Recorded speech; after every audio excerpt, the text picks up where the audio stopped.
Good morning, traders. So a couple of weeks back, I started a wheel trade back on June 13th for PayPal.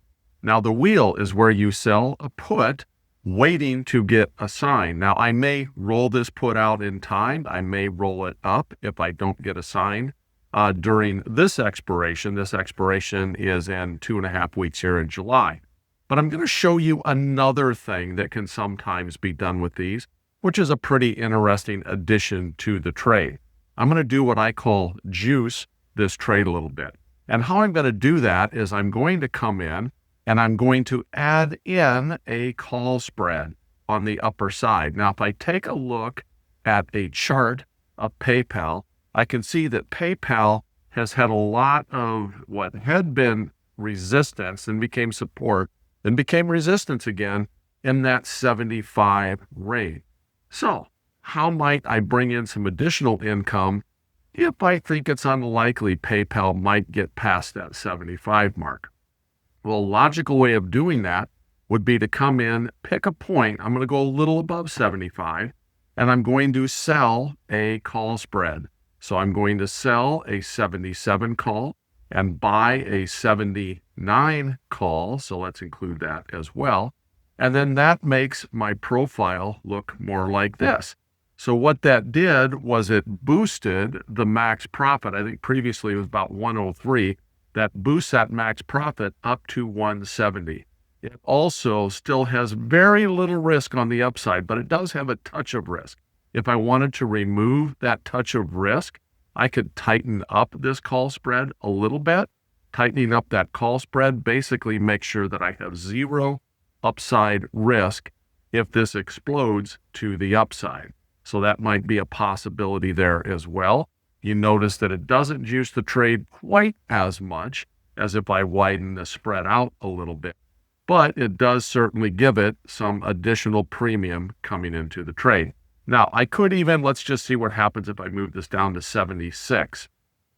So I actually like that a little better. Moving that to 76, keeping that a 2-point wide spread gives me very limited risk on the upside, just a couple of bucks. And it makes my maximum profit now 185. Another thing is that it reduces my downside risk just a little bit. Not a big factor here because of the additional premium that I take in on these two. This is a naked put. So if PayPal were to tank to nothing, I will be losing a significant amount. Obviously, that's not what I'm expecting here. I am expecting PayPal to stay above the 67.50. Or if it does go down to 67.50, maybe it goes to 67, maybe it even goes to 65, I am going to get assigned, and I'm fine with that. The whole purpose behind doing this is that I do want to own PayPal at some point, and I'm willing to wait and get paid by selling these puts to get into PayPal. In this case, I sold this put for $131. So that means that my cost basis will be reduced by $1.31 per share if I were to get assigned prior to or on July 18th. Now, if I don't get assigned and I go and I roll this out to a future expiration and possibly a different or maybe even a higher strike if PayPal goes higher, then I get to add that, whatever premium I get then, on top of this $1.31. It'll probably be another buck or two. So then I've lowered my cost basis by $2 to $3 a share at whatever point I get signed. So look to follow this along. The wheel, which is essentially what this process is, I'm right now looking at the getting in side of the wheel. Once I get assigned, I will sell calls at points I'd be interested in selling the stock, and I'll keep selling those calls until it finally gets called away from me. So again, this is the first part of the wheel, and give me a thumbs up, a like, and subscribe if you like this sort of content.